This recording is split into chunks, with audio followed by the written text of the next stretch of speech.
Hello, beautiful people of the internet. Welcome back to the 14th episode?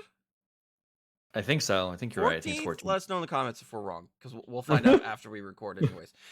Possibly 14th video episode of the Games and Culture podcast. As always, I'm Caleb. Nick with me, as Yeah. always. Partner in crime. Robin to my Batman. Spider-Boy to my Spider-Man. That's an actual character. Spider-Man I has a mean, sidekick. you can be Spider-Man. I don't give a crap. I won't take that from Bat- you, but I'm Batman. okay. Batman to my Spider-Man. Because that's okay, I guess. Lots in the news. Had a little bit of a break there because Nick likes D&D and stuff like that. But a little bit of a break. We got a couple videos that we're taking care of. We have obviously this is up to the podcast. We got a review coming for Deadpool and Wolverine because I finally got to go see the movie. Spoiler alert, it's fantastic. If you haven't checked out that video yet, there's going to be a link somewhere in this one. Tune in for me talking like Channing Tatum's character. I don't want to spoil it the entire time because it's my favorite part. So just saying. Yeah, that's coming. I still need to finish Paper Mario because I've been Yeah. not playing Paper Mario. I've been playing instead Marvel Midnight Suns because Oh, Deadpool and Wolverine bit me with a little bit of the Marvel bug. So I've been trying to finish that up, and I'm glad I am because it's fantastic. I do have a little gripe though. okay. It's nothing regarding the game.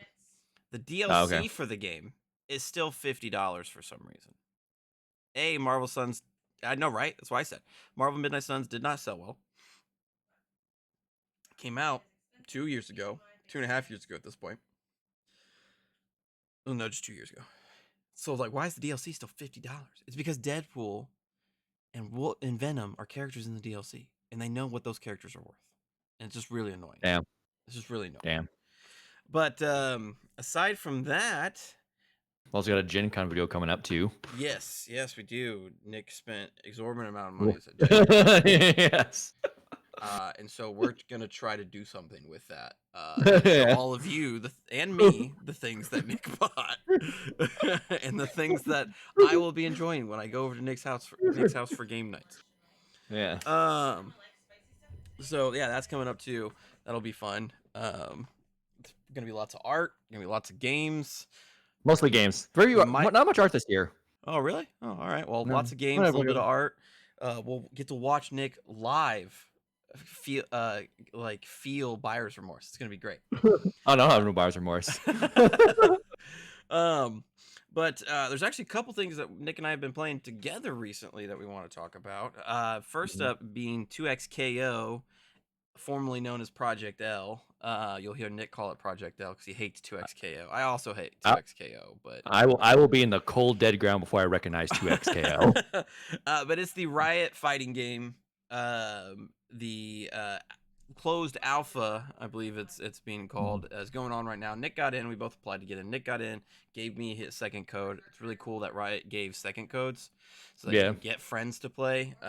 Super fun because it is you can play a duo mode, which we did a little bit of, and we'll get into it in a little bit. But right now it's just League of Legends characters. I think they left that ambiguously open to bring in some like Valorant characters and stuff later on. But right now it's just League of Legends characters. Since this game officially is 2XKO, not Project L, I think that is a sign that they want to not just stick to League of Legends characters. Yeah. They do find kind of funny. Like last podcast we mentioned, like they haven't done anything. Let this game go to the public yet. And then next episode, oh yeah, we got our hands on it. We tried it. Yeah, we got our hands on it. They heard.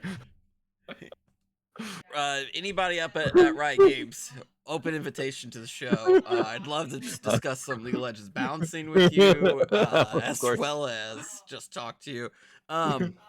But yeah, getting into like the meat and potatoes of the game. So it's a 2v2 tag fighter, kind of like Marvel vs. Capcom, what have yous. Currently, the build that we played had 6 playable characters: Alawi, Darius, Echo, Braum, Ari, and Yasuo. If you're not familiar with League of Legends, all of those are League of Legends characters.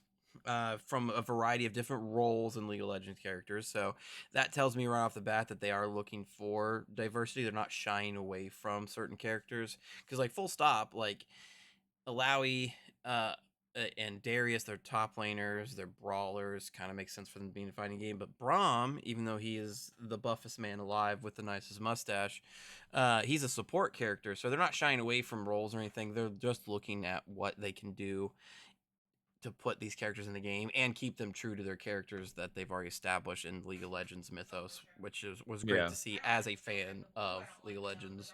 I've been playing since 2009, so it's like this is a huge significant portion of my life. So um, art style is fantastic. Oh yeah. They really took some notes from Arc System Works and did like the HD 2D kind of models and stuff like that. So everybody looks fantastic. It's nice to It's see running these on. characters. Oh, go ahead. It's running on Unreal Engine like Guilty Gear does. So I'm assuming League of Legends proper doesn't run on Unreal. It runs like their own proprietary engine. Yep. Yeah, I think they are. And it's old as shit and sucks. Yeah. And so, saying that, it's nice to see these characters in greater details. That's something that I've said about the Riot Forge games, was that it's nice to see these characters in a different light with like different art styles applied to them and greater detail given, because League of Legends runs on Samsung fridges, so like you don't need a lot of detail there. But getting into the gameplay, this is where Nick's expertise is going to show through. I got a very casual perspective. I play fighting games with Nick pretty much exclusively. Nick plays them at tournaments and stuff like that, so he's got a way more nuanced take on it. For me, the game feels very good and very beginner friendly. Like we were able to jump in. I took some rounds and some games off Nick while we were learning the game. So, disclaimer. But I still felt like I was able to do things in the game with limited knowledge, and obviously it was evident that Nick, with more advanced knowledge in fighting games, could do more. I don't know how you necessarily feel, Nick, so let us know. I see what you're saying, why it is beginner friendly, and there is some things about it beginner friendly, but there are some things that is not beginner friendly. So what the thing that is beginner friendly is they took away all the like the motion stuff. There is no like Street Fighter 6 thing where you can choose, more Smash Bros. Out of controls or, motion inputs. It's just Smash Bros. Out of controls. Direction, button. That's it. Yep. So it is for non-fighting game players a benefit because it's easier for them to do that.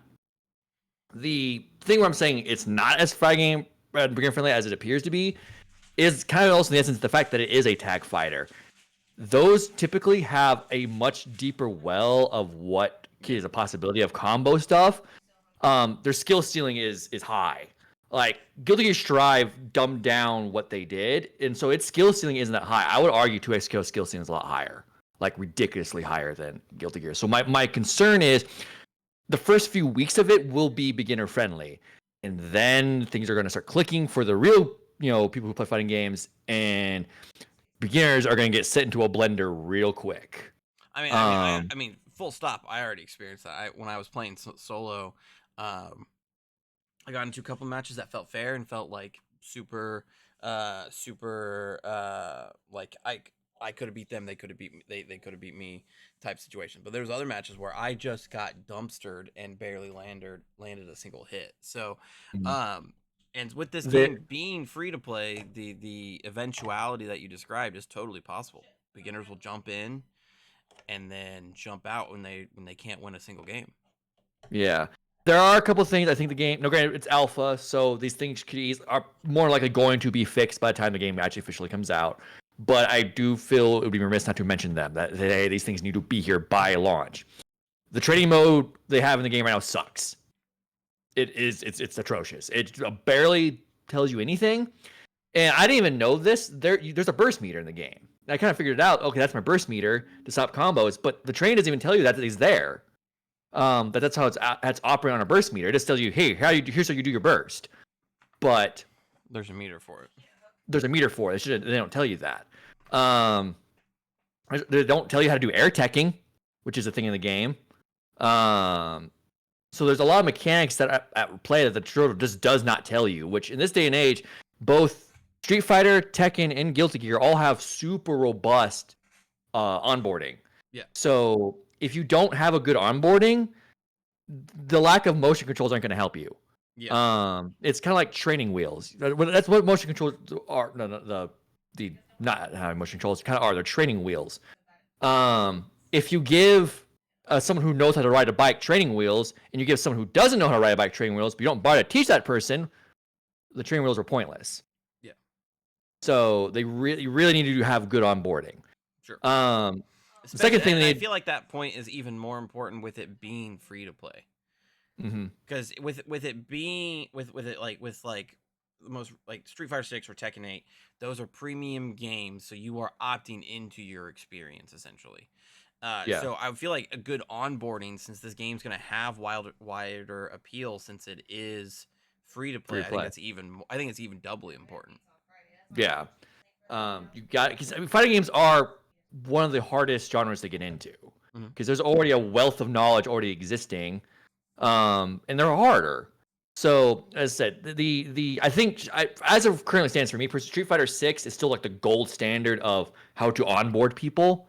You give the newbies the training wheels with the modern controls, and you have a robust on to teach them how to play the game. I mean, the story mode for that game, you do mini games, but the mini games are teaching you how to do the motions. Yeah. So it's all subtle. And then if you don't know how to play a fighting game and you don't need all that stuff, the classic controls are right there, and you just go off and have some fun. So I'm hoping that can happen. The other thing they need to do, again, alpha. So when you go into online right now in the alpha, there's no skill-based matchmaking. There's no ranked. It's just you throw in there. A lot of people don't like skill-based matchmaking, and I see some arguments for and against it. And in team games, I can kind of understand it. In fighting games, there needs to be skill-based matchmaking, a ranked mode. Because you're not, when one-on-ones, you don't want to face people who know what they're doing. If you don't know what you're doing. Because if a casual player is going to be doing it, because here's the thing too, you got to think about all of these League of Legends players. They're going to try it. Excited that Riot put out something new. It's going to be on PC in the Riot client, because that's where the alpha was for me on PC, because I played on PC, Nick played on PS5.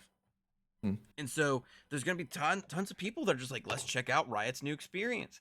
And they're going to get into a lobby and they're going to get fucking dumpstered. And then they're going to be like, okay, I mean, this is already a thing I experience in League of Legends every day. I don't think I need to do it twice. So I'm just going to go back to League of Legends, the game that I know.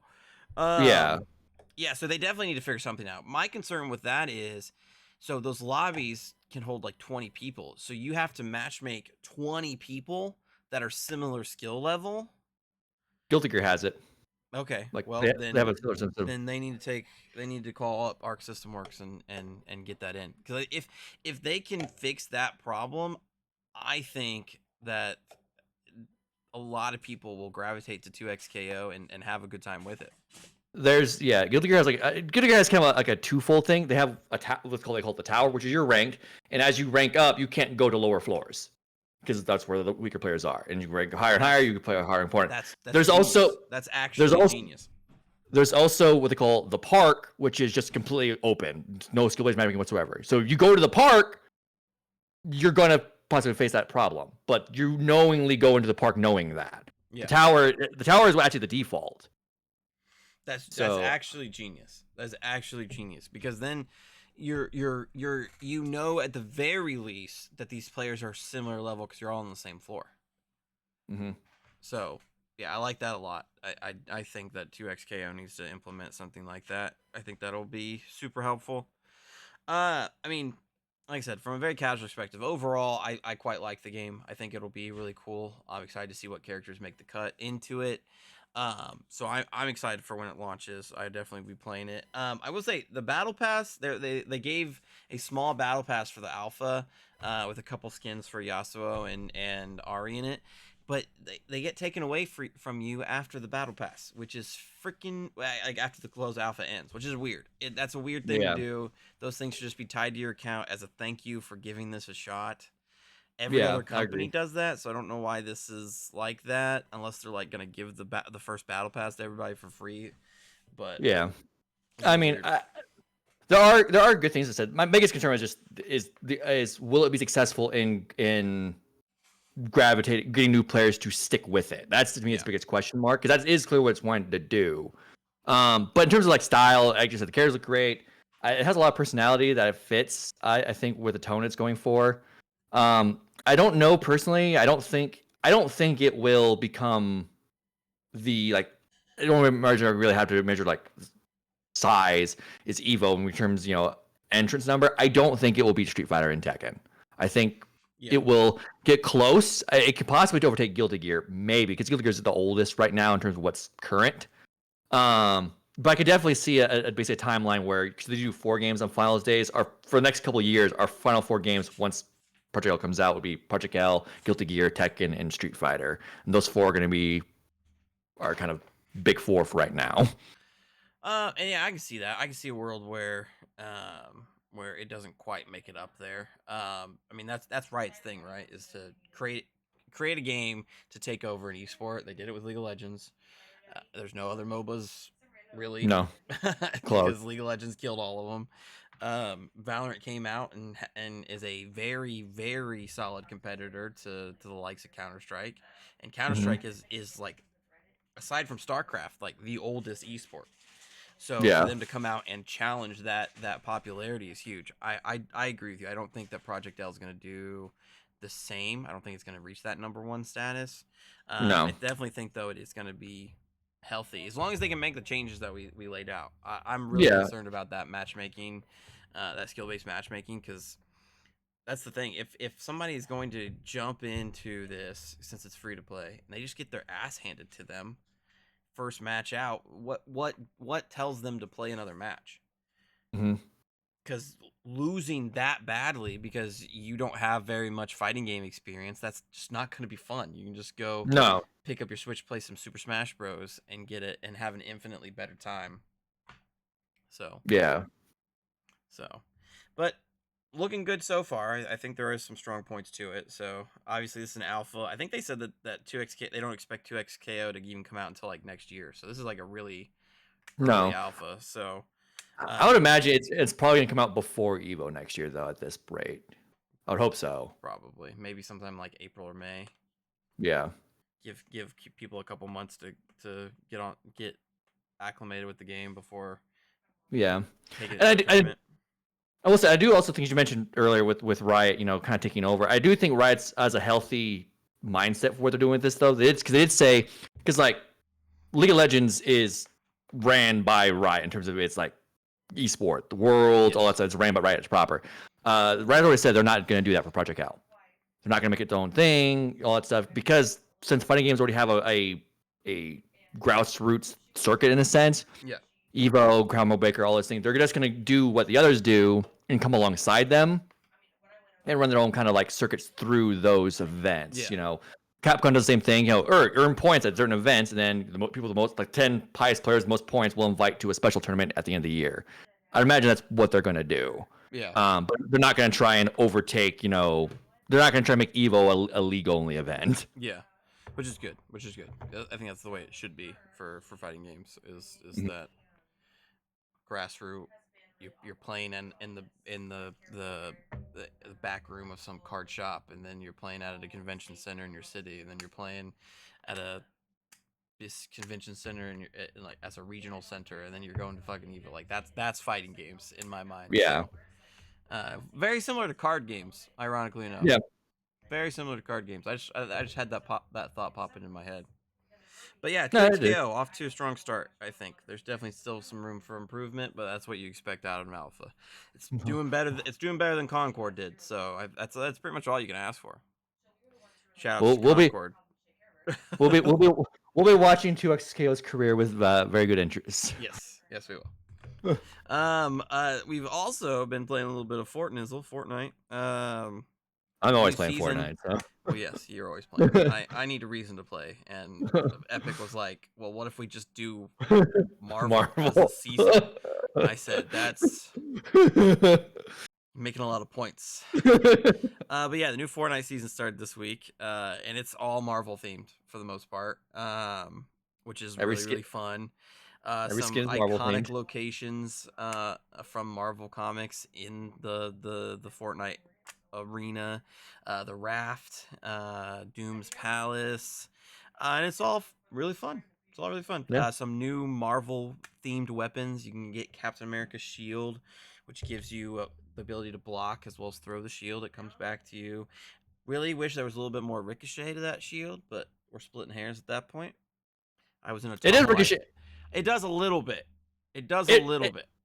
it doesn't ricochet off of like objects very well, but if there's like multiple enemies Yeah. in a group, it'll ricochet off of them. I want the geometry moment where I ricochet it off of a wall and it hits somebody like behind cover or something. It just doesn't do it. Yeah. Doesn't do it. You can get War Machine's arsenal, so he has a hover jetpack that you can use to fly, and shoulder cannon that like locks on and shoots missiles, and then his gauntlets, which also shoot missiles or blasts, machine gun blasts. Yeah. And then You you can can also get get Doom's gauntlets, which you have like these magical blasts or a giant laser. the only thing I've noticed with Doom's gauntlets is it seems like they're like you can get War Machines and Captain America's shield, like you can find those throughout the map. I think Doom's gauntlets only the Doom bot in the palace has them. I've only So seen you I've only seen it. I've only gotten it when defeating the Doombot in the palace. yeah. So I think you are Also, correct. also the palace is hysterical because throughout the palace there's different like trophies of other Marvel characters he's Yes. killed. Yeah. Got Yeah. the broken silver board. You got he's using the Human Torch's heart as his furnace. Yeah. Yeah. Which is pretty cool. I think that's a cool touch. If this like, because I mean the kind of theme is like it's you're taking the war to Doom, and Jonesy is Captain America, and so which is Mr. Fantastic cool. has been tied. Go ahead. There's a dead Galactus skull on the outskirts of the island. There's a Mr. Fantastic ball like in a trophy case, and if you look at it long enough, you can see it kind of start moving. It's Mr. Fantastic still alive, and he's trying to get out of with a ball. Like excellent touches, like epic. As much as anybody can make fun of Fortnite or say anything, Epic, anytime they get a hold of an IP, they show it so much care and love. And I've always said that about Marvel in particular, because Marvel's been a huge skin line for them, and all of the skins look great, I think. And now with that greater investment from Disney, I think the wheels are off. They're doing whatever they can. And so I think that's why we got to see Fortnite characters cosplaying as Marvel characters, is because of that agreement there. Peel Vereen is like my favorite thing on the face of the planet. It's so funny. dumb, but so brilliant. And then I'm looking through the battle pass, and they have his X4, like Wolverine's X4 skin and his original skin. I'm like, this is so much. They didn't have to do that. They could have just stopped at the regular Peel Vereen. We all laughed at the joke and move on, but they're like, no. Comic book fans, we got you. Emma Frost, they say it says he has. He says Peel Vereen has nanamantium. Yes. Very, very funny. Yeah, and so into the battle pass, there's Shuri and her Black Panther form. There's Emma Frost in her Diamond form. There's Gwenpool, which is they've already done Deadpool, so still riding on that Deadpool hype though. They did a good job with Gwenpool though, because she has multiple, thing. You can have her outfit and then like have a normal thing, but also you can change her cell shading on her, so you can make her like more fit with more Fortnite look, or just make her cell shaded. Yeah, which is pretty cool. I hope they do that for all of the cell shaded characters going forward, because some of the cell shading looks like shit. Particularly Goku and Vegeta. It's particularly specifically all of the anime skins. Honestly, like all of them kind of look rough. So I think the JJK ones are fine. Look a little rough. But yeah, the new season's been a lot of fun. I'm just nerding out because there's so many Marvel references and stuff like that. So, kudos to them. Hats off to them. Because it's I'll eat up anything Marvel. So yeah. Mysterio, yeah. I mean, there's a significant lack of Spider-Man. But that's okay. I'm sure they'll put up skins for sale, and I'll get out my wallet, and we'll do this whole dance over again, where I'm paying for Spider-Man. I have nothing left except for Spider-Man. The this is a fun story. So the first time I got into play Fortnite, after some like teeth pulling to get him to do it, he finally hops on. The very next day, they put Spider-Man into the shop. I sent it to him and go, they knew your ass was good playing. They had a button ready for you. Like, get Spider-Man in the shop now. He's playing. It's very easy to to pull me in.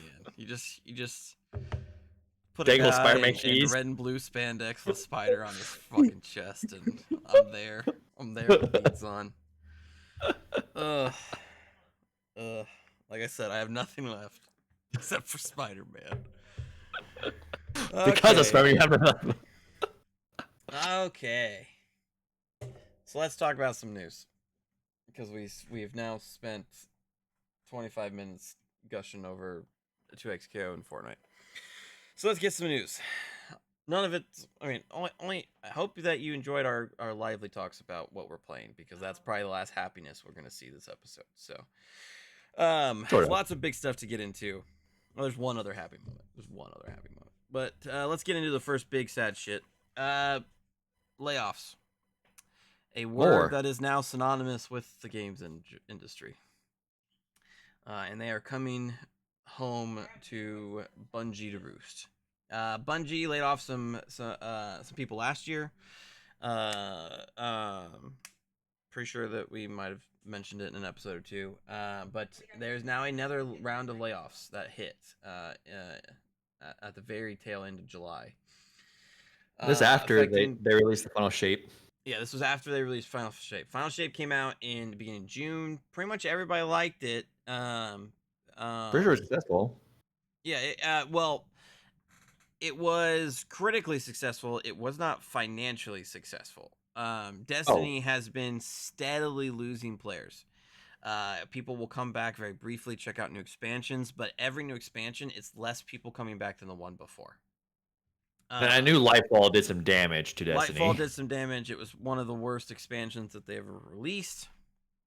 And so Final Shape was not only like this big saga, like in-game level saga ending shit, but it was supposed to be like the thing that brings people back, and it just didn't bring back as many people as they thought. So roughly 2 months after that, we get new layoffs. 17% of the company's workforce, which equates to 220 people. And so those are the people that lost their jobs. Additionally, another 155 employees in other departments are now moving to Sony Interactive. Mm-hmm. So I think roughly like 50 of those are a part of a team that is currently working on an unknown project, like a new game. And so now that they are splitting off to form their own studios directly under Sony, kind of like Naughty Dog and Insomniac. And then the other 100 are being dispersed into Sony Interactive Studios. And so those about 375 people, combined with the 100 people that were laid off in October, like I mentioned, is but roughly 40% of its workforce in the last 12 months. These are insane amount of layoffs that are just coming one after another. And by all accounts, it just seems like it's mismanagement. It just seems like it's mismanagement. That's what it is. Because, I mean, even though Sony does own Bungie, in the agreement they had with the buyout, Bungie basically retained autonomy within Sony on the condition of, okay, you just remain, complete these financial requirements, stay lucrative, and we'll keep hands off. You fail to do that, and Sony will encroach more and more and more and control more of the company, like they do with Naughty Dog and Insomniac and other studios they own. Yes. It seems like the upper management reports that they kind of weren't truthful about some things. Yes. So, official statement from Bungie CEO Pete Parsons,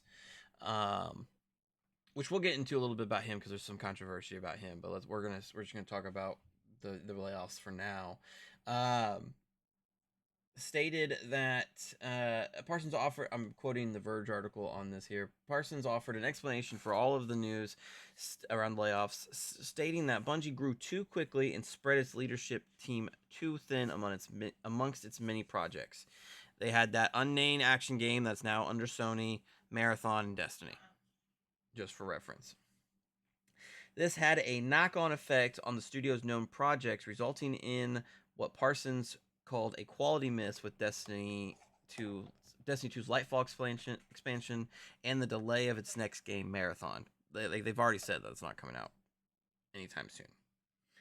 We were quoting Pete Parsons here. We were overly ambitious. Our financial safety margins were subsequently exceeded, and we began running in the red. So, as Nick said, the agreement with Bungie to retain their autonomy was on the agreement that they could hit key benchmarks around profit loss, stuff like that. And so I think many people believe these layoffs are to keep the company running in the black so that Sony doesn't come in and just take control. Because full stop, if they took control, I'm pretty sure a lot of this upper management would be cut. I mean, Sony's already begun taking control of some things. Yeah, like they haven't fully took over yet, but they've already done some moves where the process is starting. And and Sony has shown that they support their studios. They're very hands off with their studios. I mean, freaking Guerrilla Games going from Killzone to Horizon, huge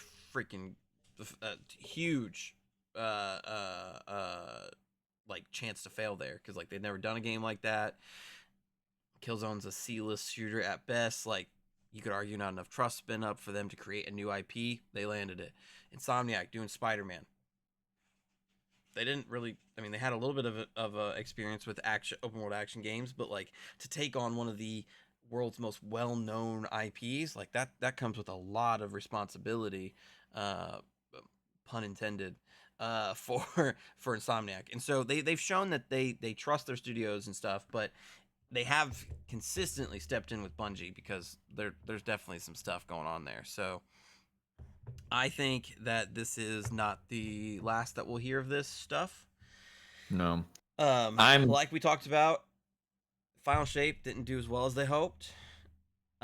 Destiny 2, as it stands right now, not doing as well as it should be. I mean, it's one of the biggest MMO shooters there are, one of the biggest live service games that there are. The problem with that is, if you're not putting out quality content consistently, people are going to walk away.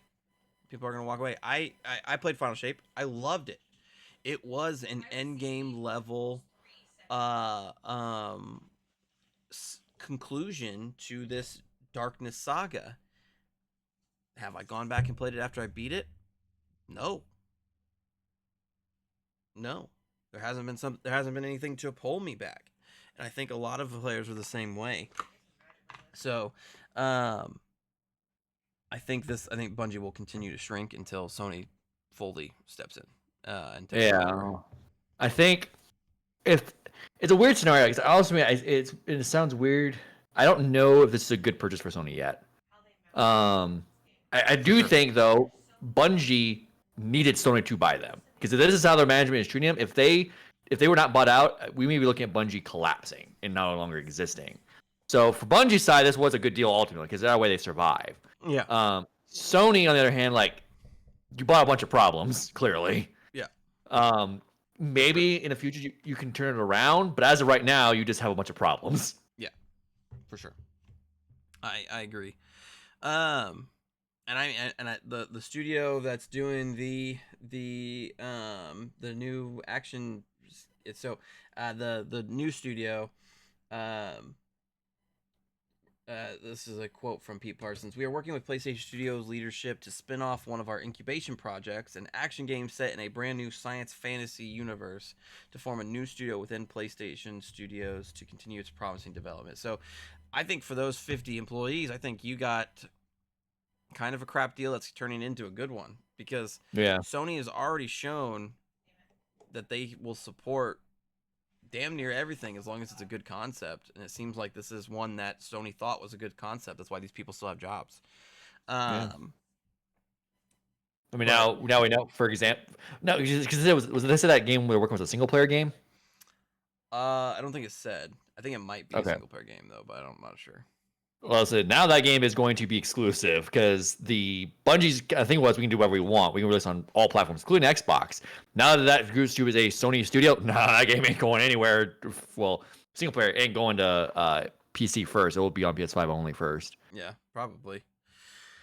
Probably. But yeah, and so in all of this, people just know it's mismanagement at this point, and so Pete Parsons took a lot of flack, deservedly so.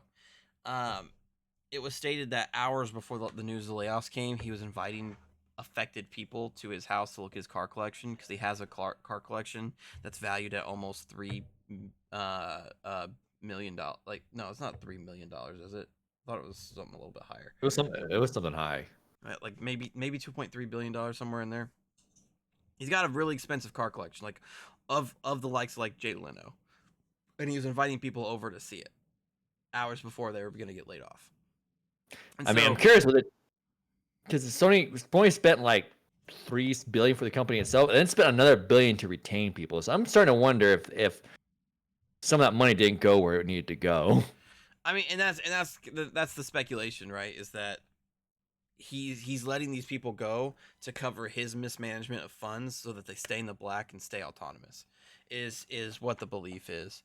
And I could definitely see that. I don't know for sure. It is just a speculation. I don't know that for sure, but it definitely seems that way. It definitely seems that way. A lot of people are mad at Pete Parsons for these people losing their jobs. And there's been lots of ex-employees too that have came out and said that like he's terrible to work for and all this stuff. So I wonder if his days are numbered as well. He's already said that he's not going anywhere. He's not resigning, none of that stuff. But if they fall any further and Sony steps in, I bet you his head is the first on the chopping block. I mean, I know Herman Hulse is now gotten more say and involvement with the company now. Yeah. Because I mean that's their investment. That's their investment. They bought Bungie. I think it was for like $4 billion. They bought Bungie. Total, yeah. And so it's like that's your money. That's your money. Don't let them play with your money. Like, you bought them because they have a powerful IP in Destiny that could be a multimedia IP if managed correctly, and it just seems like it's not being managed correctly. So I hope this is the start of Sony stepping in, if not just for the security of the employees. Because Marathon is years away, I'm fair to say. And even when it comes out, it's an extraction shooter. So who knows if it's even going to be successful. That genre has already came and kind of gone. So who knows? Apparently it's an extraction hero shooter. Well, that's even worse, dude. Look at Concord. Like, you're trying to get into two different genres that are basically on their way out already in terms of popularity. Like, so Destiny going downhill, Marathon not successful. You know what that means? They're going to be in the red. And if Pete Parsons is left in charge, that means more people are going to get the axe when they may or may not have needed to be. So. All right, from one company with shitty financials to another company with shitty financials, let's talk about our favorite punching bag of the show, Xbox. Again, cannot stress this enough. Open invitation to Matt Booty, Sarah Bond, and Phil Spencer to talk with us on the show. We may be a very small podcast, but my gosh, we'll hold you to task. We're very opinionated. And maybe that's why they don't want to come, because we've not received any responses to this date. But yeah, so they released their Q4 results. So from last year's financial year, basically. And they're not good. They're not good. Well, they are good with Activision. So they're good without proper context, right? So yeah. So gaming revenue is up 44%. And so you're like, okay, cool. Great.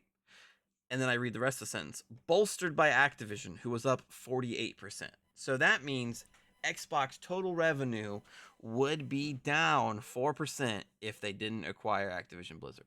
So if they did not have Call of Duty, Xbox would be in the hole. So that's something very important to remember. Content and services revenue were up 61%, with Activision having contributed the majority, 58%. So again, up 3%.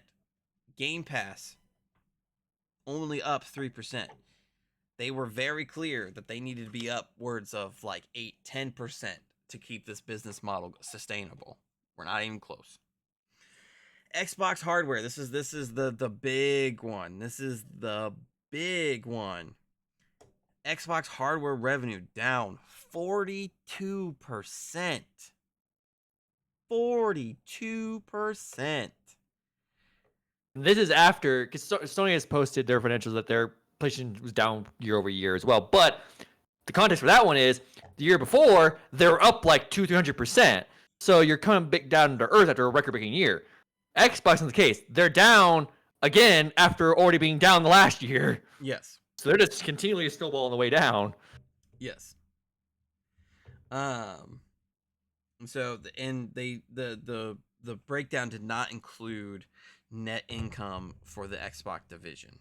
So we don't know what their profit and loss were.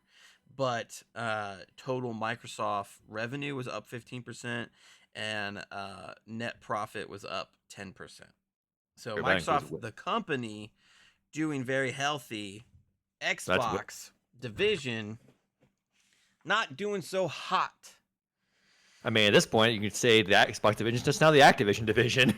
I mean, essentially, yes. I mean, to essentially have all of your revenue come from Activision Blizzard, when they themselves last financial year released Redfall and Starfield, because I think Hi-Fi Rush would have fell into 2022's fiscal year, since it came out in January. So Redfall, Starfield, two of their biggest releases that they hyped up super hardcore, and you're down 4% in total revenue, and you're only up 4% in terms of content and services.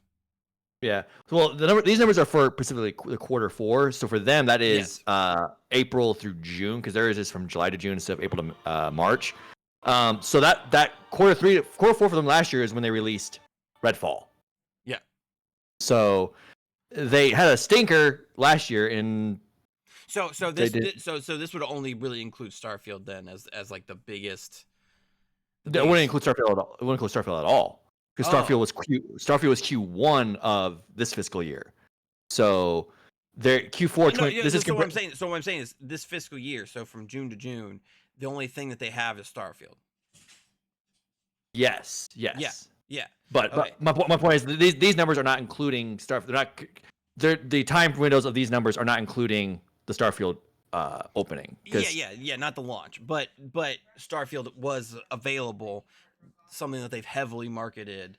Yeah, it was available during this Q. Yeah. So yeah, that's just terrible. It's just absolutely terrible. I mean, yeah. So it's April to June. They didn't have anything released then, but that's still terrible. They had Hellblade 2 released this. Oh, that's Q4. right. They did. I forgot because I think Microsoft forgot too. I mean, the way they marketed it, we already did a story about that. But yeah, though this revenue just really tells the story that people are not buying Xbox consoles. People are not buying things on Xbox because the content is only up 4%. Revenue was down 4% without Activision Blizzard. So Call of Duty is the only thing making them money right now, essentially. This is, and we'll get in a second of what this is going to lead to. This is showing a sign of they're going more and more third party. Because if Activision's the only thing making them money, Activision's always been third party anyway. Not doing anything different right now with them. And that's where all the money's coming from. The upper brass of Microsoft are going to go, I can make more money because the exclusivity stuff and the platform stuff ain't making pull much cash, but put my games on Sony and Steam, that's making me cash. And clearly that's not helping more because I said the hardware is down 42%. They're falling behind the Xbox One in terms of units sold. AKA the generation that they never should have lost. Yeah. By Phil Spencer's accord. So it's looking worse and worse. And so with Xbox with revenue 58% accounted for Activision alone, that growth 48, it would be in the hole if it wasn't for Activision in terms of gaming revenue. Like, there's a reason where we're about to discuss. There's more and more rumors of them porting more and more stuff to PlayStation 5. Yeah. That's like how well Sea of Thieves did on PS5. It was one of the top sellers of the month that it came out. I mean, they have to at this point, right? They have $69 billion to make back up. They're not going to do it by only. They're not going to do it. And that 69 billion that's just what they paid. And honestly, I think they paid a little bit more because the thing took a while, so they had to get Activision a little bit more money. And also the lawyer fees and all that stuff. You're probably looking close to 80 billion when it's all said and done. Yeah, for sure. And so Microsoft has to make that money back. You can't just write off a $80 billion loss. Like, they have to make that money, and the Xbox platform is not doing it. No. Game Pass has to keep expanding, and they're not. And this is going to get a little, I want to say off topic, but it's more getting to Microsoft stuff. When Microsoft announced they were buying it in January 2002, corporate interest rates were actually really low. So it was almost like free money. When the purchase went through, interest rates were really high. Mm-hmm. So that affects how companies operate. So in reality, even though it's 80 billion, 80 billion is actually higher than it doing some weird math. So again, you can't just write that off. You can't just let that go and go, oh man. Yeah, no, the company wants that money back. $100 billion fell out of my pocket while I was out at Target. Oh man, that sucks. That sucks, man. I have to have that money. The Microsoft that completed the purchase in October of 2023 would not have started the purchase when they did it in January of 22. They wouldn't have done it. But since they already set the process, they were kind of like SOL. They had to see it through. Yeah. But because of everything now, like, again, Satya Nadella, like I said before, Satya Nadella just kind of treated Xbox beforehand as a weird pet project that it wasn't affecting us, whatever, they can do whatever they want, not affecting the core of the company. You spend that much money, now they're eyeballing the division hard. Yeah. The Activision Blizzard purchase was supposed to bring Xbox to the level of PlayStation, and it's just not happening. No. It's just not happening. So now it's like, okay, well, what strategies can we change to make back that money? And that strategy is going to be games are releasing on PlayStation. Like, apparently, like you said, there's a rumor floating around that we might get some more. Gamescom's next week, baby. Xbox is supposed to have a big presence there. And there's rumors that Forza Horizon. Well, there's rumors. Like you said, go ahead. Forza Horizon 5 would be a thing, which that's a big one because the Forza is like their premier racing thing. It is their only racing thing, but it's a big thing. A lot of people have said it's better. Some of them are greater than Gran Turismo's. Yeah. I understand why they're doing Horizon specifically since Motorsport, Gran Turismo is already on PlayStation. There's no point in doing that. But Horizon, there's nothing like that on PlayStation. Yeah. So, I mean, and I wouldn't be surprised if they go further. So, Indiana Jones comes out this November, I believe. What a perfect time to release that to say that it's also coming to PlayStation than Gamescom. Mm-hmm. So that PlayStation fans can get hyped about it and start putting in pre-orders and stuff like that. Like Starfield's DLC, yeah. What a perfect time to say, hey, it's coming to PlayStation.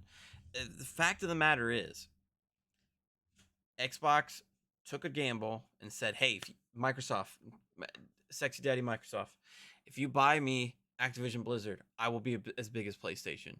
And it didn't do it. The dice said no. You get a 1. Yeah, it was a nat 1.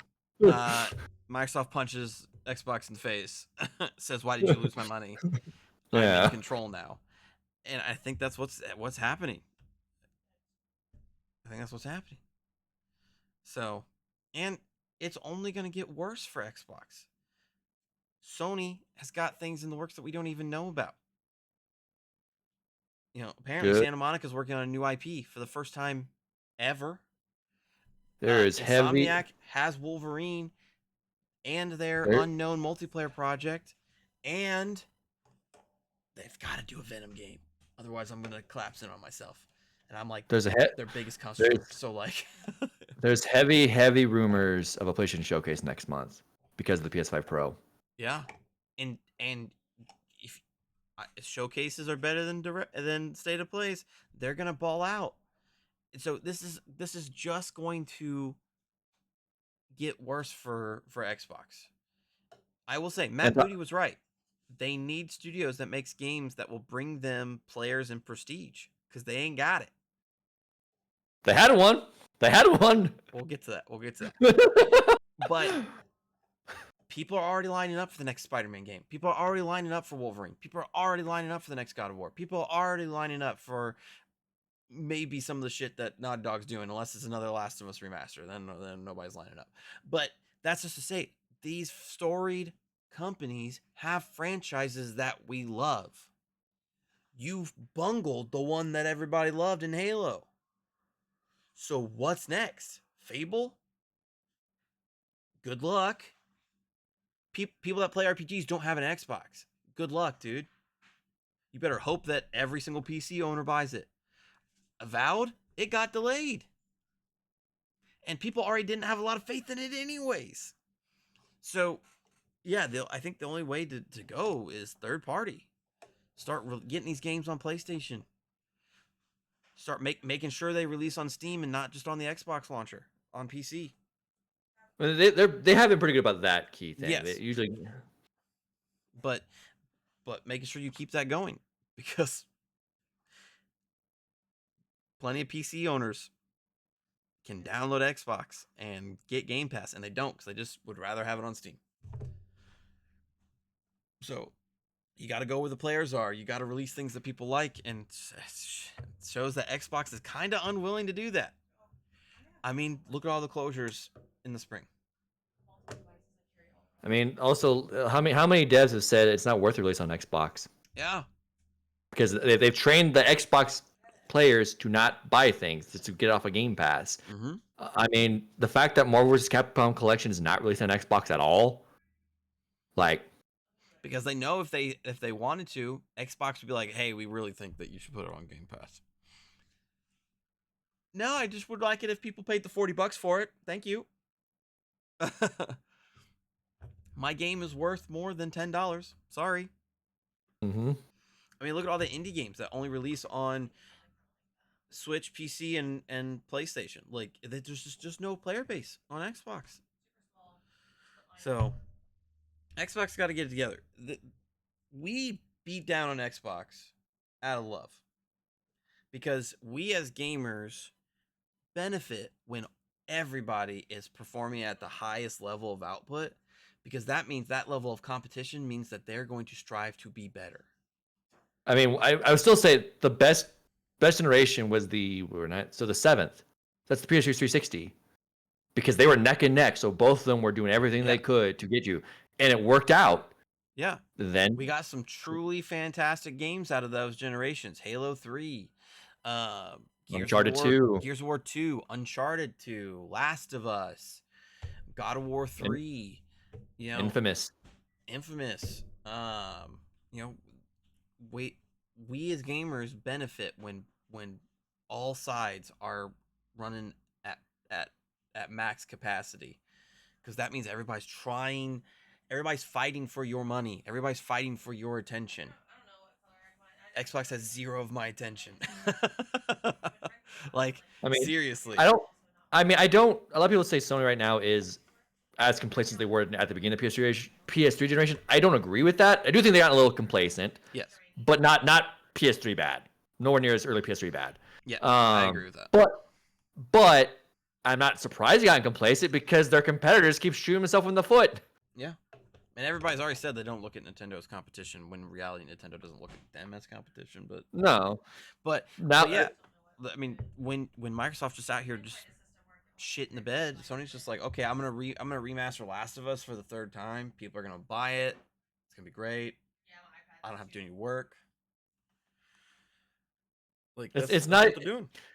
It's not even a complacency of their own making. Like, the PS3 they were sniffing their own farts. This is just like, oh, my competitor's just banging her head against the wall. Okay. Cool. Sick. Yeah. I'll just walk the rest of the 5K since he's like running the opposite direction. So maybe stop for coffee or something. You know, who knows? But like a phoenix out of the ashes of Xbox, even before they're dead, there's ashes. A single solitary flame has risen and blessed us all again. Ladies and gentlemen, Tango Gameworks has been saved. Like the most random best news to drop. Mm-hmm. So in the spring, Microsoft closed Arcane Austin as well as Tango Gameworks for dumbass reasons. Um, Tango Gameworks was really surprising because they were coming hot off the heels of Hi-Fi Rush, which was a Game of the Year nominee that everybody universally loved. Um, and they got closed, like out of nowhere, essentially. But they are now saved. Quoting from the Verge article, Krafton, the publisher, the South Korean publisher behind PUBG Battlegrounds and the Callisto Protocol, has announced that they have acquired Tango Gameworks, the basically all of the developers from Tango Gameworks. Xbox is helping them to enable a smooth transition so that Tango Gameworks can keep developing on Hi-Fi Rush. So About Krafton that, has yeah. acquired the Tango Gameworks devs and the Hi-Fi Rush IP. Unfortunately, Tokyo Ghostwire and Evil Within, those IPs are still retained by Xbox. But Krafton saw this small, plucky Japanese studio and Hi-Fi Rush and said, "The world needs it." Um, They got a good chunk of the devs back too. Some devs they didn't get back just because they already found new jobs. yes. So they get them. But the ones that were still looking, they said, "Come back, we got you." Yeah, and it is mentioned, unfortunately, that some of the redundancies were not retained as well. So, like, Krafton has their own HR department, so they didn't need Tango's HR department. So, Yeah. so there are still plenty of people that are jobless, but approximately, I think it was like 60 devs from the studio are returning. So, what this means is that Hi-Fi Rush is saved, Tango saved. The information about like how much Krafton paid and stuff like that, none of that is clear, but they did say that the Evil Within IP, Ghostwire Tokyo IPs are retained by Xbox, but Xbox is making no changes to the availability of these titles. So just because they got acquired, just because Xbox still owns them, Evil Within 1 and 2, Ghostwire, Tokyo Ghostwire, still going to be available. A lot of time when there's these kind of transitions of power, some of the rights are lost and stuff like that.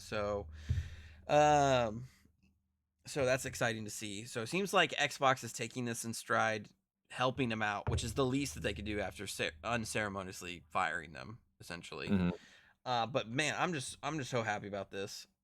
Um, it's really awesome. It's really awesome. Um, Krafton says that it will support the Tango Gameworks team to deliver fresh and exciting experiences for fans. So what that around the Hi-Fi Rush IP. So maybe that means Switchport. Maybe that means working on the sequel that they already essentially pitched. No matter what, this is just fantastic news. Mm-hmm. This is just fantastic news.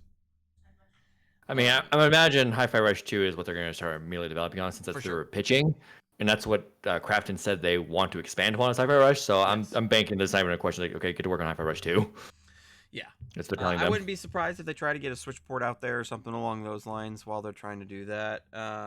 Since They could be waiting for Switch 2. I mean, that's probably what they're True. doing. True. Make sure, because a game like it is, it needs a lock 60. My iPad Siri just get picked off. But yeah, no, I think they're probably getting into the studio, getting settled, and they're probably gonna go right to Hi-Fi Rush 2. This is the last good news that we have, ironically, and it's such a good news to have, because I mean, if you watched our videos about the Xbox closures, link in the description, link in the top left right hand corner, wherever I indicate Decide. it's going. Yeah. We were very upset about it. Both of us loved Hi-Fi Rush. Both of it was on our Games of the Year list last year.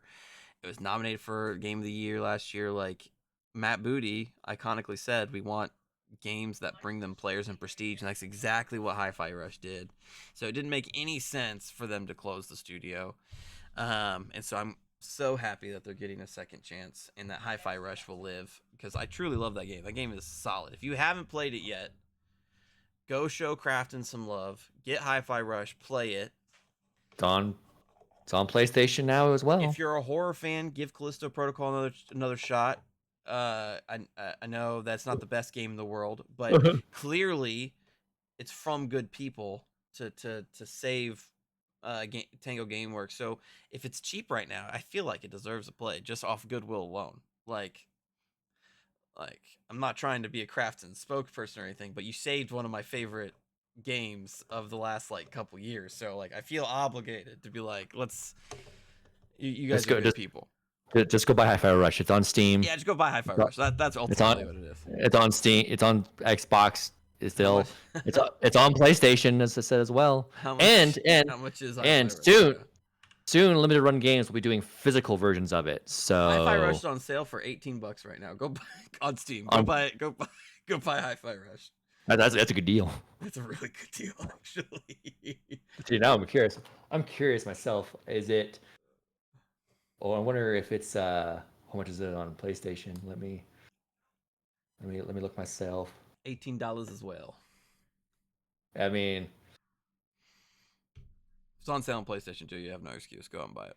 Yeah, no, it's $18 as well. Yeah, go ahead and buy it. Go buy it. They deserve the love. All the love in the world for that one.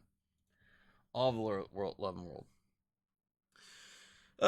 But speaking of closures, which is the opposite of what happened with Tango, but that's the segue. A little bit of a personal one for both of us. It was announced this past week that after 33 years in circulation, Game Informer is no more. Previously, the titan of games journalism,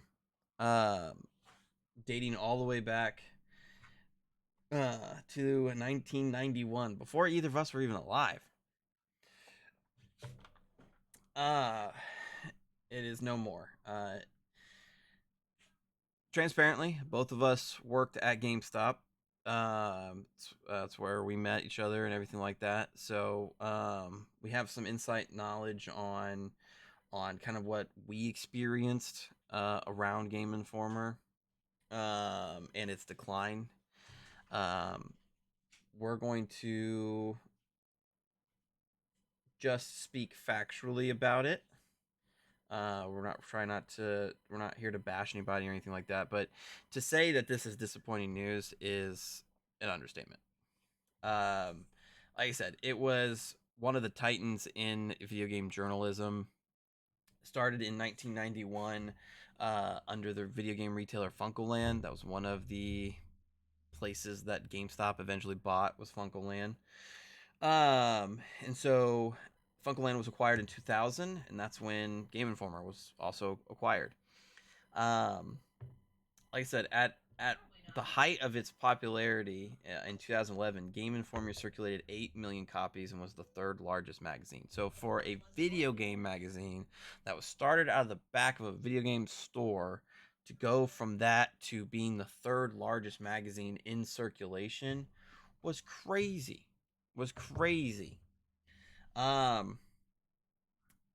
In 2017, I'm citing the Verge article here for just like kind of the facts, and then obviously we have feelings about it as well. But by 2017, it slid slightly to 7 million copies, and then by 2019, GameStop laid off about half of the Game Informer staff. 2020, the Game Informer's editor-in-chief and founder, Andy McNamara, left the company. I've met Andy before. Really, really kind dude that just loves talking about video games. So for him to walk away from the thing that he built, like stuff was bad behind the scenes. His replacement, Andrew Reiner, left in 2022, and Matt Miller was the editor-in-chief before the magazine's closure. Parent company GameStop saw its profitability decline for several years, but during the pandemic, its stock prices skyrocketed due to the meme stock. And I mean, by our experiences, like they got all that money, that cash inflow, and just kind of squandered it on stupid ideas like an NFT shop and stuff like that. So, like I said, this is truly, truly, truly disappointing. Because Game Informer, I mean, I've got huge stacks of them. Even before my time at GameStop, I was getting them before, because like I love video games. Game Informer was like the magazine, a perfect mixture of humor plus the cover stories, which is kind of like Game Informer's main thing. Like devs lined up to invite them to their studios to do a cover story, and like if you knew that when you got that Game Informer in the mail and there was a game that you were excited for on the cover, like you knew you were going to get a deep dive with tons of information, and it was just going to propel that excitement into the stratosphere. So it's weird to be in a video game industry landscape without Game Informer, because they were just such a cornerstone, you know. But I don't understand. Go ahead. go ahead. Go ahead. I just don't understand why not just sell them off. Get some cash for them. Well, so that thought process is even exacerbated by what happened during the closure. So, the Game Informer published a memo on their own website and on Twitter saying, after 33 thrilling years of bringing you the latest news, reviews, and insights on the ever-evolving world of gaming, it is with a heavy heart that we announce the closure of Game Informer. From early days of pixelated adventures to today's immersive virtual reality realms, we've been honored to share this incredible journey with you, our loyal readers. While our presses may stop, the passion for gaming that we've cultivated together will continue to live on. Thank you for being a part of our epic quest, and may your gaming adventures never end. The Game Informer staff didn't write that. That was written by GameStop, possibly by AI. That's not yet been confirmed. But apparently, when the Game Informer staff found out, they were going to put a whole thing on the website about it, but GameStop told them no. Essentially deleted the website. Like, if you go to the Game Informer website, all you will see is that message. There's no links to click on to navigate to past stories or anything. None of it was saved, and that's all it is. So not only did GameStop not try to sell them off, they just scrubbed their existence. I mean, this isn't the first time. We'll say kind of a sidebar thing. This isn't the first time that these have happened, like these type of websites. I mean, that should be made illegal, like straight up. You shouldn't be allowed that to do scrub history like that. I mean, luckily, there are people. There's been a ton of people using the Wayback Machine to try to archive a lot of the stories written and stuff, and reviews and all of that kind of stuff. But by all accounts, GameStop told the staff, wiped it, and then put out that very just unemotional, detached goodbye. When these were people's jobs that were taken, these were people's jobs that were lost, these were people's careers that were just scrubbed off the face of the planet. Like, these people are writers. When you're going to another job, they expect to see some of your writing, and if you can't even supply that because it all got wiped away from you, that's just so far over the line. Like, what was the harm in keeping the website up so people could see other stories and stuff like that? It sounds like the issue that they were working on when the closure happened is never going to see the light of day. Like, they had a cover story that they are now under NDA to not talk about that will never see the light of day. So not only does that just hurt the writers because they worked hard on something, but that hurts the devs for the game that they had the cover story for. who probably was relying on that press to get the word out about some features of the game or story of the game or something regarding the game. And also, I mean, whoever that dev was, I mean, also your show because GameStop was the one who did it. Why would you want to? Because I mean, there was marketing for GameStop and stuff like that. Why would you ever want to spend money to market with GameStop after seeing that they're willing to do that? True. And so, a little bit about our history with like selling Game Informer. Essentially, like the writing was on the wall that this was coming. Obviously, like I said, in 2020 they laid off half the staff. In 2019 they laid off half the staff. Game Informer was not pushed as much as it used to be. The fact that they started charging for the physical version, yeah, that's really where things came. Like they're planning to destroy this thing. Yes, because a lot of people were a bit, not a whole lot, but there were a good chunk of people who were actually upset that there was an extra charge for the magazine itself. Yep. Because it was just something that A, came with the rewards membership, and B, people liked having the physical magazine. Like that's really what was special about Game Informer. Since it started so long ago, all of the Game Informer fans were trained to like having the magazine. IGN, GameSpot, they never had a magazine. So I am trained to go to their websites. Game Informer, I'm trained to get it in the mail and have it in my hands. You would think a company that has an incentivization for physical media would know that. Yeah, and so the more you unpack these layers, the more just callous and cold this is. It's just amazing to me, right? It's just amazing to me that they would scrub the whole website. As said before, they whoever's running a company now, I'm pretty sure it's still what's his name, Ryan Cohen, I think it is. Ryan Cohen is CEO. It's apparent to me that they're trying to collapse this thing to me. Because the meme stock thing was a chance for redemption and they blew it. That's the only reason they're still around now is the meme stock, because they were heavily in debt and the meme stock made them flush with cash. But instead of reinvesting it and trying to fix the company and do other things, they spent it on the NFT marketplace that got shut down a month after opening. Like, and doing things like this, like I said, there was. And so I think that's why they're trying to do it. Is they're just trying to shut this thing down because they'll get more money that way. Because you could have got money now for just selling them. Because Game Informer could have been bought by somebody else. Someone would have easily, gladly bought them. Yeah, put it under their wing. If you are a Game Informer fan, I highly recommend. I mean, this is kind of weird advertising another podcast on our podcast, but you're obviously watching this podcast, so finish this podcast and then go check out the Skill Up channel. It's made by some really great people, and they do a weekly podcast called Friends Per Second, which is just a genius name. And their last episode, they interviewed the staff of Game Informer, and so you get to hear some great insight on like the history of what happened with the closure, but you also get to hear some just like great times that they had while working at Game Informer.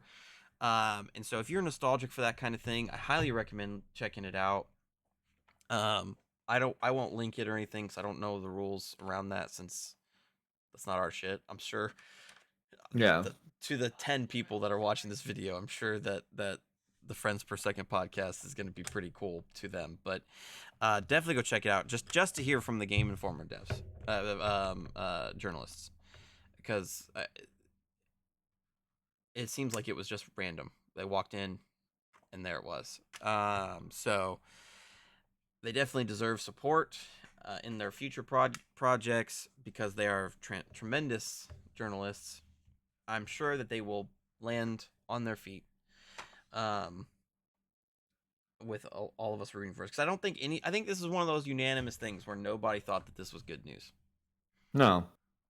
I mean, I'm also curious how GameStop's going to justify this for people who are still pro members with them, because that was an incentivization to sign up, and you're just take that away, no more.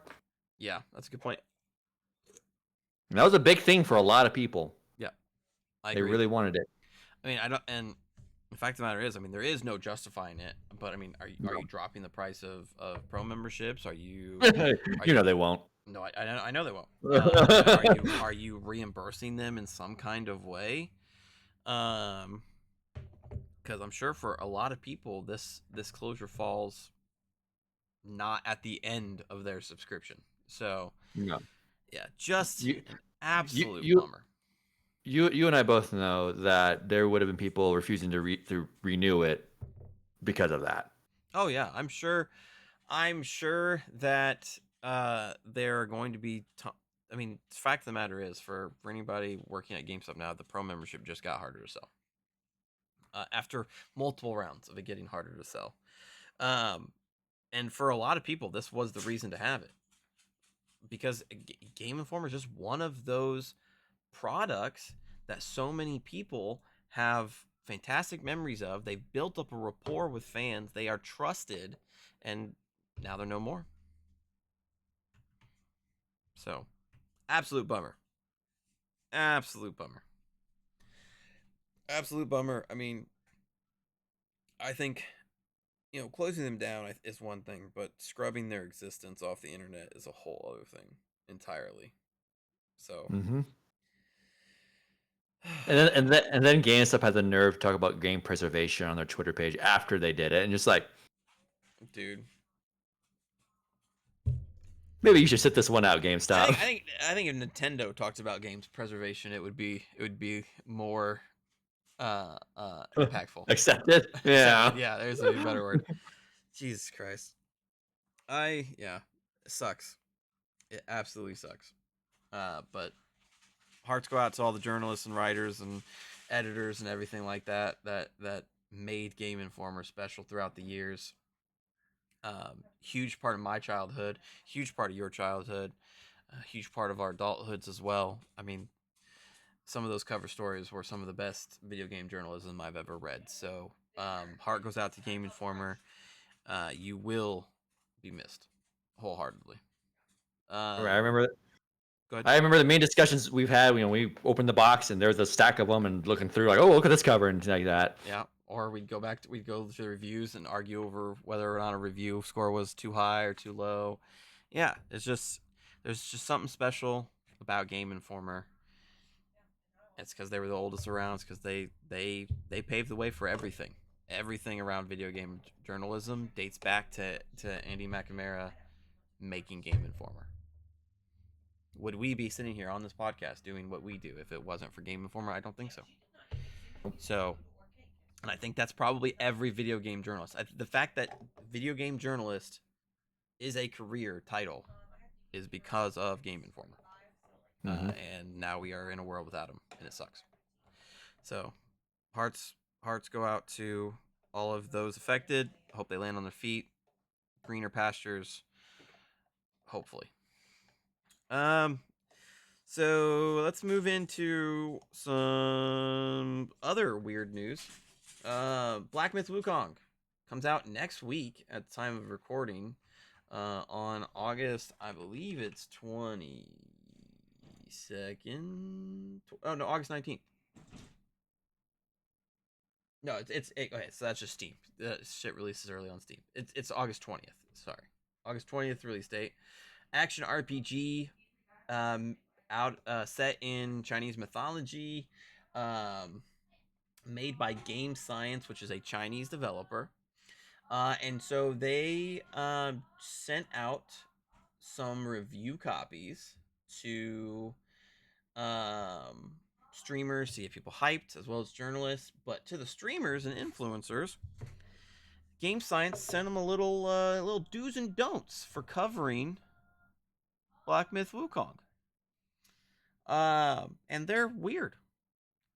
So typically speaking, when people get like sent review copies and stuff, usually there's like an NDA that says they can't release their findings until this date, like review embargoes and stuff.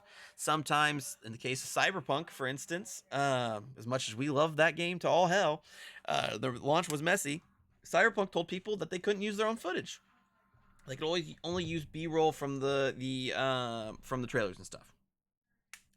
So requirements when you get a review copy, nothing new. But this one is especially weird. So let's get into the do's and don'ts for covering Black Myth Wukong. Obviously, we're not big enough to receive a copy. Would love to. Game Science. I'll review Black Myth Wukong. I mean, at this point, I don't want to, but we'll get to At this there. point, I kind of don't want to, but I mean, I will if you send me a copy. Anything to not play Paper Mario, apparently. Wow, what did Paper Mario do to you? I said apparently. I'm also confused. I'm having a really good time with Marvel Midnight Suns. I'll just admit it. It's scratching an itch right now. Okay, so the do's for covering Black Myth Wukong: enjoy the game. Sounds about right, right? Fair enough for an influencer, I guess. Yeah. I mean, okay. And yeah, we should mention these things these do's and don'ts only got sent to influencers and content creators. Did not get sent to journalists. Don'ts. That was the only do. Don'ts.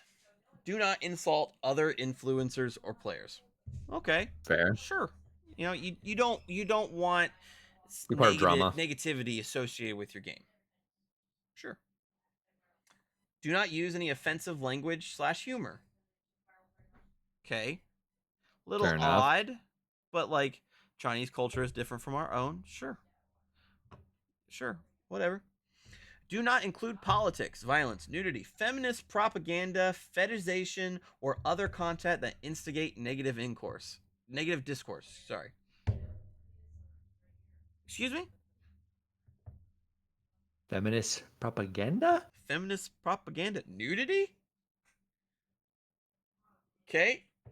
Like, I guess I can understand the politics, but violence. This game is an action RPG. I'm gonna pull up the rating here. Pretty sure it's rated M. Yes, it's rated M. One of which being violence. Like, okay. That's so weird. But, yeah, we can't, yeah. This game may contain content not appropriate for all ages and may not be appropriate for viewing at work. Frequent violence or gore, general mature content. But I can't show or talk about violence in a game that has violence? Feminist propaganda? What feminist? What the heck? What does that mean? Because I really want to answer to that one. What do you mean by that one? I don't know. I mean, there is a meaning, but we'll get to that in a second. Me beating this boss reminds me of women's rights, and this is why. Okay. Well, there's say, yeah. We got more. Do not use trigger words such as quarantine or isolation or COVID-19. Okay. Okay. China. I don't know. I don't know why I didn't bring that up, but okay. China doesn't want to talk about COVID-19. Okay. What? Do not discuss content related to China's game industry, policies, opinions, news, etc. Here's some news about I just don't know. So wouldn't discussing the new game from Chinese developer Game Science be talking about China's video game industry? I mean, yes. But also the feminist propaganda thing, there was some accusations of a sexist work culture at that studio. And now this has appeared. This is not doing anything to help those accusations. And it's very much now sure, I get it, the politics things. I mean, I'm personal opinion, politics are important because they're going to get involved in your life regardless of what you think. You can't avoid them. However, I understand, like, you're playing a video game about, Sun Wukong. It's not really time to talk about, election and stuff like that. So I get it to an extent. Yeah. Just generally, you don't want negative things associated with your video game. I get that. And since like saying no politics in like a game like Spec Ops: The Line would be dumb. Yes. Because it is entrenched in it. Sun Wukong is not. So I get it to an extent. However, I said you already had accusations of sexism in your workplace beforehand, and now you have feminist propaganda as a thing. So what this is you're doing the Streisand. Don't talk about the Chinese video game industry, which essentially to me says don't talk about game science and accusations around it. Yeah, this is super weird. This is the Streisand effect. Because I wasn't even really aware of this until I started reading up on it and going, what the hell? So the fact that you've shown a light of it is making the problem appear. Yeah. If you just would have said nothing and not have put this out. Because I didn't know about this until you brought it to my attention. So yeah. Streisand effect in full effect. Like it does lessen my interest in the game. It does. I mean, why are you doing this? No, granted, I wasn't probably gonna get the game anyway, but this kind of went from that pot and then maybe to I'm just not gonna get it. I have other things to do with my time, and if this is how they're gonna be, I don't want to be any part of it. Yeah, it's just super weird. Super weird. Yeah, it just doesn't make a whole lot of sense. But I mean, I guess nobody's talking about feminist propaganda. I guess, probably because they're just not talking about Black Myth Wukong. Because if I was a streamer and I got one of those codes and I got that, I would have just been like, I don't think I want to talk about this anymore. You can just have your code back. This is kind of crazy. Because it makes me feel like I can't even talk about the game. Because like I said, it's not like I said. It's now a cloud content related to China's game industry policies, opinions.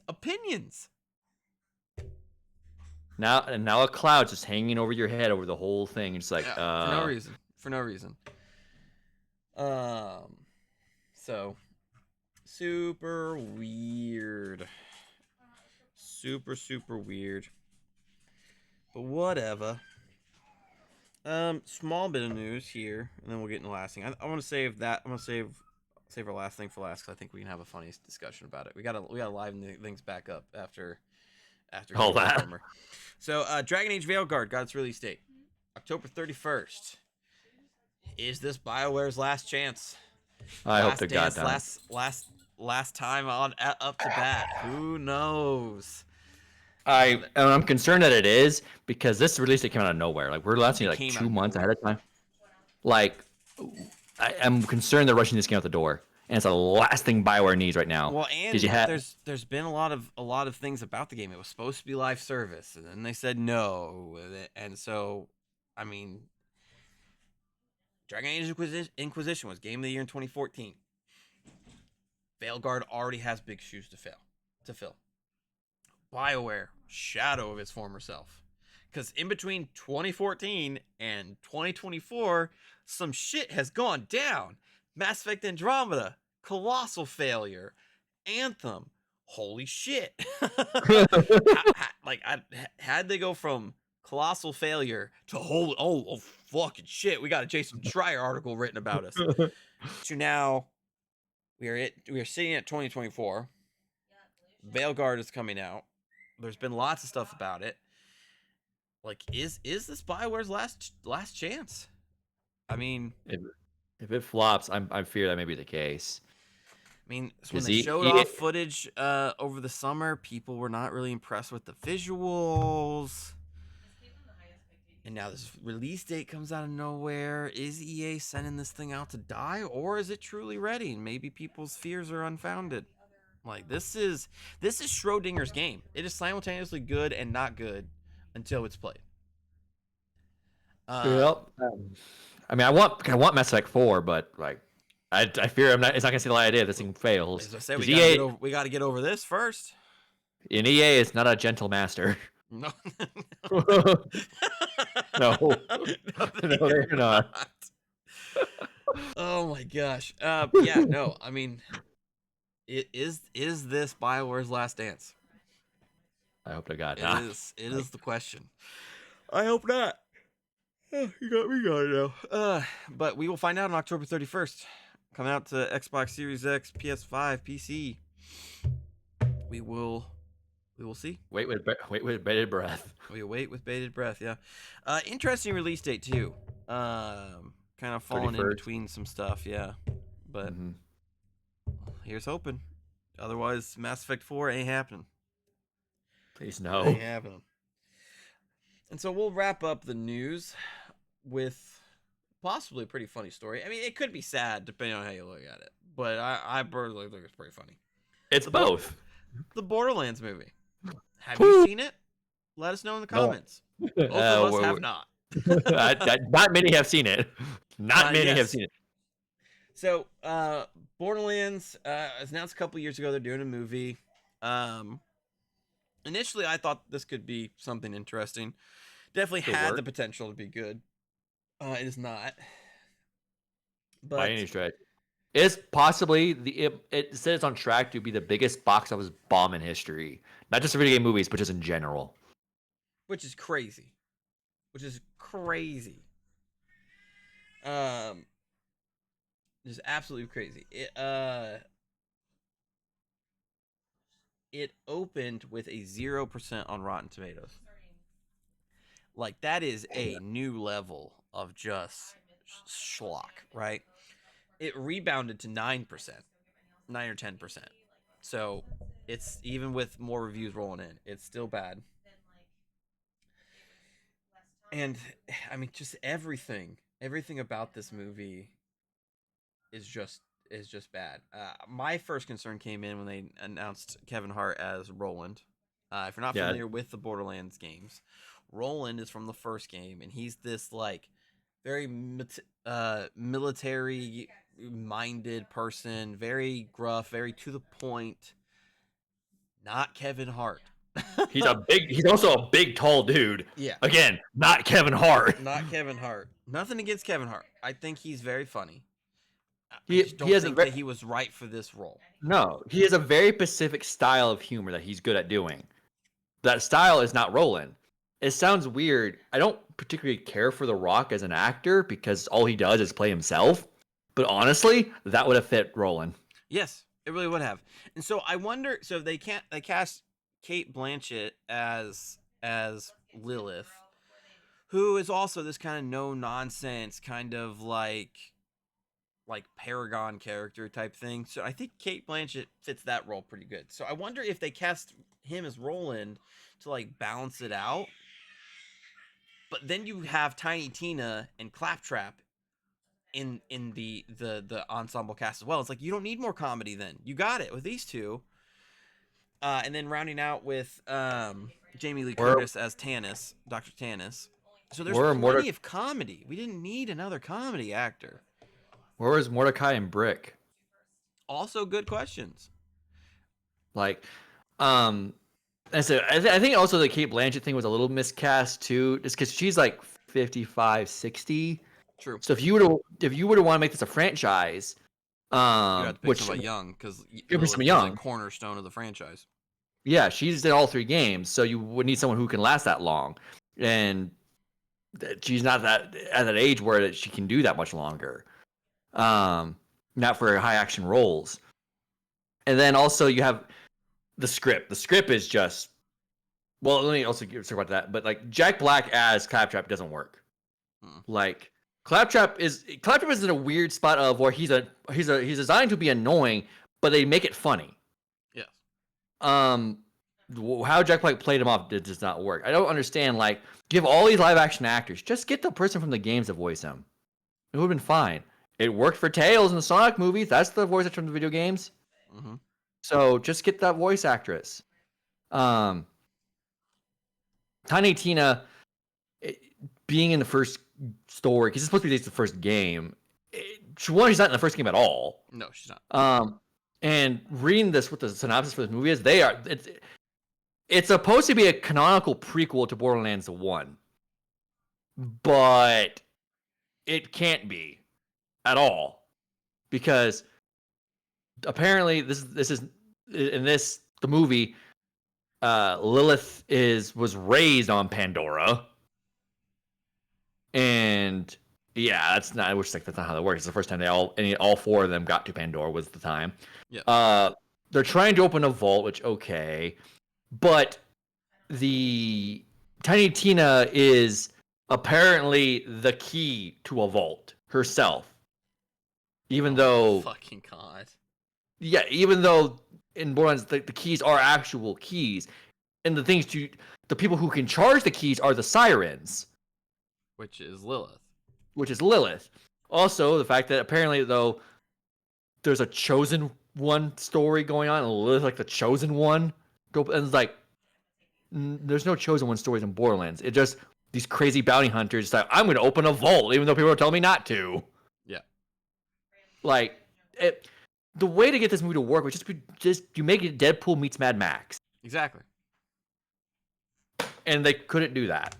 Like these Borderlands games are not complicated games at all. Yeah. You're just making a giant shit post. Just do that, and yet you just focus on the shit part of it. Yes. And so because of how bad Borderlands is, lots of people are in the Discord. Take-Two CEO Strauss Zelnick went to Twitter and said, "Give the movie a chance. Don't have your opinions until you've seen it." I ain't wasting my time with that Randy crap. Pitchford, the CEO of Gearbox, the company that makes the Borderlands games, went to Twitter and basically admonished people that were giving it bad reviews, blocking people that were giving it bad reviews, saying it's not that bad and that people should go see it. So much discourse around it that even directors of previously bad video game movies are coming out and saying, "Don't you wish that I've directed it?" So Yul Boll, the director of the Alone in the Dark movie from like 2005, posts on Twitter, "Don't you wish I directed this movie?" And that movie is notoriously bad. So Borderlands in some not great company. I was gonna point out, like, I mean, yeah, it's bombing hard, but also like there's kind of painting a picture of bad. It's like Deadpool's crushing it at the box office, but of course it is Deadpool. Another movie though that's it's beating it kind of every day. I've checked on like Box Office Mojo. Twisters is beating it.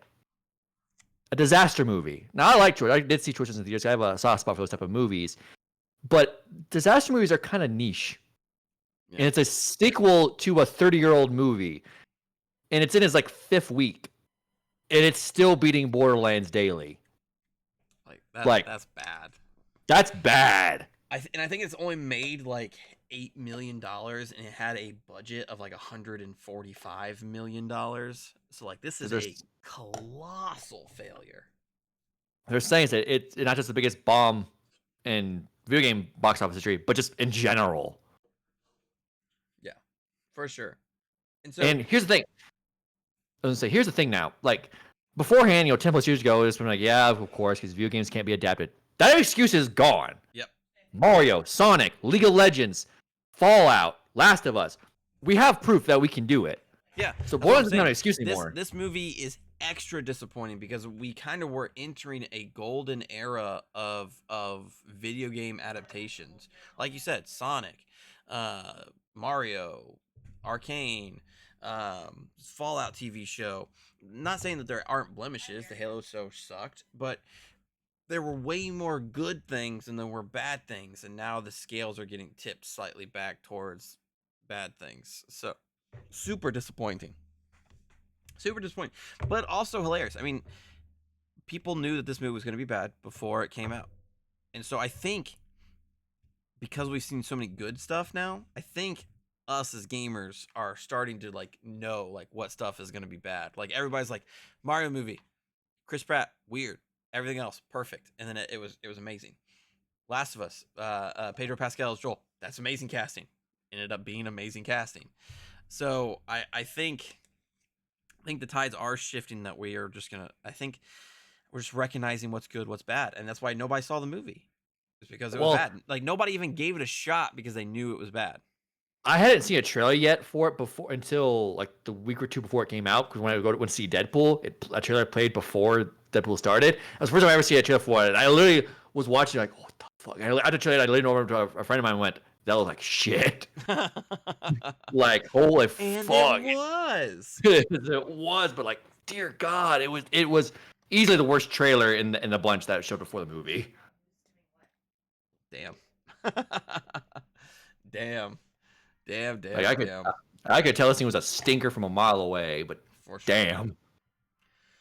Well, that is going to conclude the news. But not to say that we don't have other stuff to talk about. So, Gamescom's coming up. At the time of recording, it is only a couple days away. So we are going to do a stream on this channel for the Gamescom opening night live.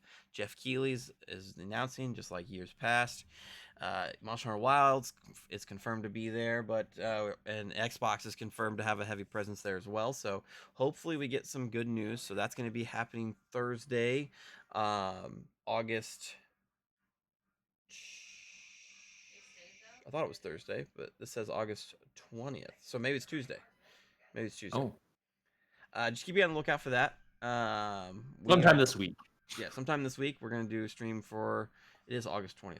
It's Tuesday. It's Tuesday. Okay. Whatever. So it's Tuesday. And so we're gonna do a live stream of that. Starts at 8:00 p.m. So we will be sure to have that going and reacting to that. Should be pretty fun. Can't wait to see more Monster Hunter Wilds.